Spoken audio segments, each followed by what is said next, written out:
اردو زبان کی ابتدا کے نظریات۔ پوائنٹ نمبر 1، اردو کی ابتدا اور ارتقاء کے متعلق مختلف نظریات ہیں اور سب آپس میں متضاد ہیں۔ یہ پہلی بات ہے جو یاد رکھنے کی ہے کہ اردو کی ابتدا اور ارتقاء کے متعلق مختلف نظریات ہیں اور سب کے سب جو ہے وہ آپس میں متضاد ہیں، لیکن ان تمام میں ایک بات مشترک ہے کہ اردو زبان کا آغاز جو ہے وہ ہندو مسلم میل کا نتیجہ ہے۔ تمام نظریات میں ایک بات کامن ہے، ایک بات مشترک ہے، اور وہ یہ ہے کہ اردو زبان کا آغاز جو ہے وہ ہندو مسلم میل کا نتیجہ ہے۔ ہندوؤں اور مسلمانوں کا آپس میں جو میل جول تھا اس کے نتیجے میں جو ہے وہ اردو جو ہے وہ اس کا آغاز ہوا ہے۔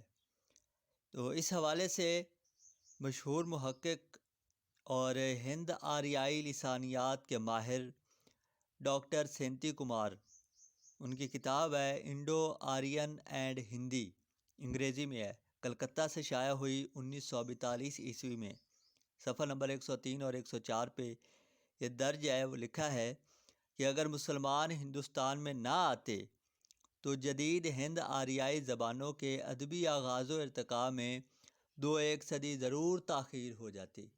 تو اس کا مطلب یہ ہوا کہ اردو کی ابتدا یا اردو کے آغاز میں جو ہے وہ جو سب سے بڑا حصہ ہے، جو سب سے بڑا کردار ہے، وہ ہندو مسلم میل کا ہے۔ یہ پہلا پوائنٹ تھا اردو زبان کی ابتدا کے متعلق۔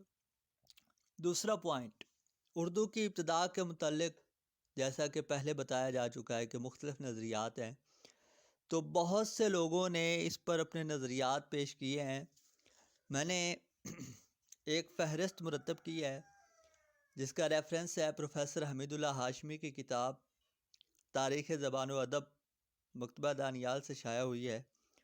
اس میں سے ایک میں نے فہرست مرتب کی ہے ان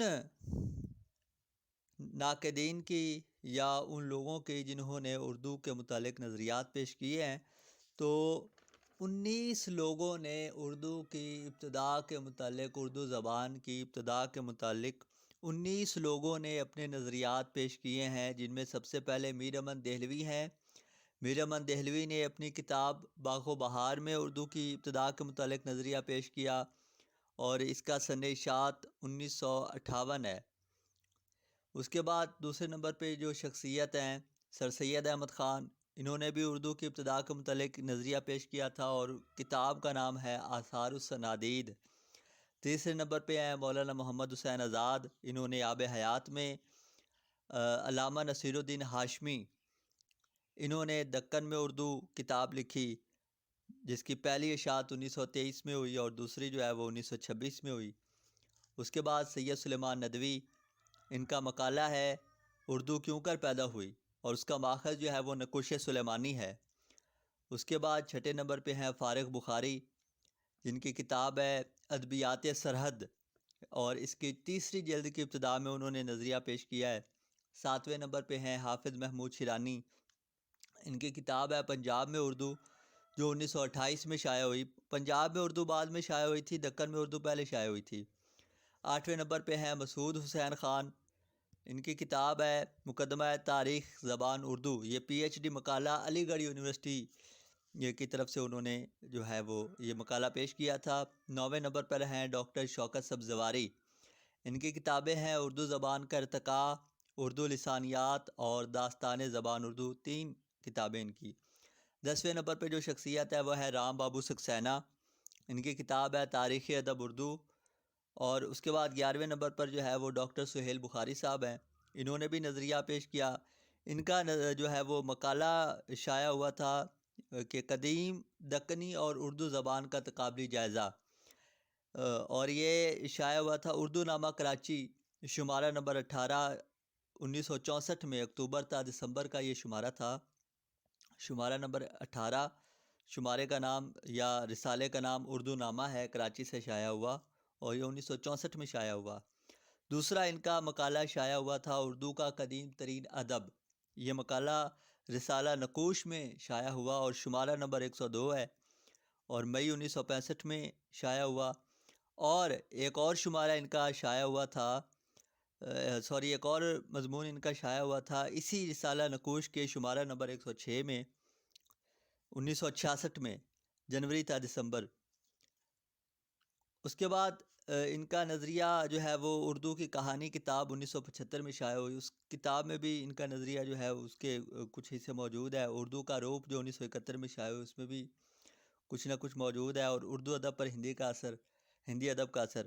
اب یہ 3 کتابیں، اردو کی کہانی تو غالباً سید احتشام حسین کی ہے، اور باقی کتابوں کا پتہ نہیں کہ وہ ان کی ہیں یا کسی اور کی ہیں۔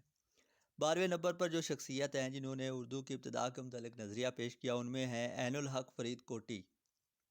انہوں نے کتاب لکھی اردو زبان کی قدیم تاریخ، اور یہ لاہور سے شائع ہوئی ہے اور 1972 عیسوی میں شائع ہوئی۔ اس کے بعد 13ویں شخصیت ہیں عبدالغفور نساخ۔ انہوں نے رسالہ لکھا، رسالہ تحقیق زبان۔ 14ویں شخصیت ہیں ڈاکٹر محی الدین قادری زور۔ انہوں نے کتابیں لکھی ہیں ہندوستانی لسانیات، اور اس کے علاوہ مقالہ ہندوستانی فونیٹکس جو 1930 میں شائع ہوا۔ اس کے علاوہ انشاءاللہ خان انشا نے بھی نظریہ پیش کیا، اب وہ نہیں پتہ چل سکا کہ وہ کون سی کتاب میں پیش کیا تھا۔ اور 16ویں نمبر پہ سینتی کمار، 17ویں نمبر پر ڈاکٹر گریرسن، یہ زبانوں کی جائزہ کمیٹی کے سربراہ تھے۔ 18ویں نمبر پر سید احتشام حسین، اور 19ویں نمبر پر ڈاکٹر ابو اللیث۔ یہ وہ شخصیات ہیں جنہوں نے اردو زبان کی ابتدا کے متعلق اپنے نظریات پیش کیے ہیں۔ تیسرا پوائنٹ آج کے موضوع کا، اس میں اب تیسرا پوائنٹ ہے کہ تمام نظریات کا خلاصہ جو ہے وہ کیا ہے۔ نمبر 1، میر امن کے مطابق اردو عہد اکبری میں پیدا ہوئی۔ نمبر 2، انشاءاللہ خان اردو کی جائے پیدائش شاہ جہان آباد کو بتاتے ہیں۔ نمبر 3، سر سید نے آثار السنادید میں لکھا کہ اردو کا خمیر تو خلجی دور میں ہی اٹھنا شروع ہو گیا تھا، مگر اس نے زبان کی صورت شاہ جہان کے دور میں اختیار کی۔ نمبر 4، مولانا محمد حسین آزاد کے نزدیک اردو کی پیدائش بر صغیر میں مسلمانوں کے اقتدار سے ہی منسوب ہے، تاہم آزاد نے پہلی بار اردو کے سنسکرت اور ہندی سے خاندانی اور لسانی رشتے کی تفصیلات بھی قلم بند کی ہیں۔ نمبر 5، عبدالغفور نساخ نے رسالہ تحقیق زبان میں لکھا ہے کہ شاہ جہانی عہد میں زبان اردو کی ترقی شروع ہوئی۔ نمبر 6، ڈاکٹر گریرسن نے اردو کو مغل بادشاہوں کے شاہی بازاروں کی پیداوار قرار دیا ہے۔ نمبر 7، حافظ محمود شیرانی کے نزدیک پنجاب اردو کا وطن ہے۔ نمبر 8، ڈاکٹر محی الدین قادری زور نے قدر اختلاف کے ساتھ شیرانی ہی کے نظریے کی تائید کی ہے اور لکھا ہے کہ اردو کا سرچشمہ ایک ایسی زبان ہے جو پنجابی اور کھڑی بولی کے باہمی عمل سے بننے والی ایک اور مشترک زبان ہے۔ نمبر 9، ڈاکٹر مسعود حسین خان نے اپنی کتاب مقدمہ تاریخ زبان اردو میں ہریانی کو اردو کا ماخذ بتایا ہے۔ نمبر 10، ڈاکٹر شوکت سبزواری نے اردو زبان کا ارتقاء شائع ہوئی 1956 میں، اس کتاب میں پالی زبان کو اردو کا سرچشمہ قرار دیا ہے۔ نمبر 11، سید سلیمان ندوی نے نقوش سلیمانی جو 1939 میں شائع ہوئی، اس میں وادی سندھ کو اردو کا مولد کہا ہے۔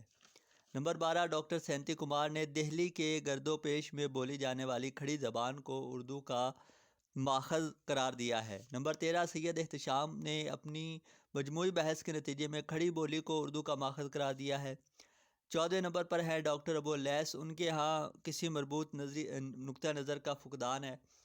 اور 15واں نظریہ جو ہے وہ ڈاکٹر سہیل بخاری کا، جو وہ کہتے ہیں کہ وہ اردو کا ماخذ دراوڑی زبان کو قرار دیتے ہیں جو کہ بر صغیر کی قدیم ترین اور اصل زبان ہے۔ دراوڑی ایک ایسی زبان ہے جس کا تاریخی مرکز وہ علاقے رہے ہیں جو پاکستان میں ہیں۔ اس وقت بھی یہاں کی براہوی زبان دراوڑی زبان کا نمونہ پیش کرتی ہے۔ سندھی زبان کے لسانی علماء سندھی زبان کا ماخذ بھی دراوڑی ہی کو تسلیم کرتے ہیں۔ یہ ساری بحث لکھنے کے بعد پروفیسر حمید اللہ ہاشمی اپنی کتاب میں لکھتے ہیں کہ اس پوری فہرست میں صرف ڈاکٹر سہیل بخاری کا نقطہ نظر منفرد اور صحت و سند کے اعتبار سے قابل توجہ ہے، لیکن ذرائع ابلاغ سے لے کر نصابات تک اس نظریے کا ذکر آپ کو نہیں ملے گا۔ ہمارے علماء اور مورخین صحت و سند کے باوجود اس نقطہ نظر کو قبول کرنے کے حق میں نہیں ہے۔ تاہم یہ پوری ڈیٹیل جو ہے وہ اگر آپ پڑھیں گے تو ہی آپ جان سکیں گے کہ بہتر نظریہ جو ہے وہ کس کا ہے۔ یہ پروفیسر حمید اللہ ہاشمی کی رائے تھی جو میں نے آپ کے سامنے رکھی ہے۔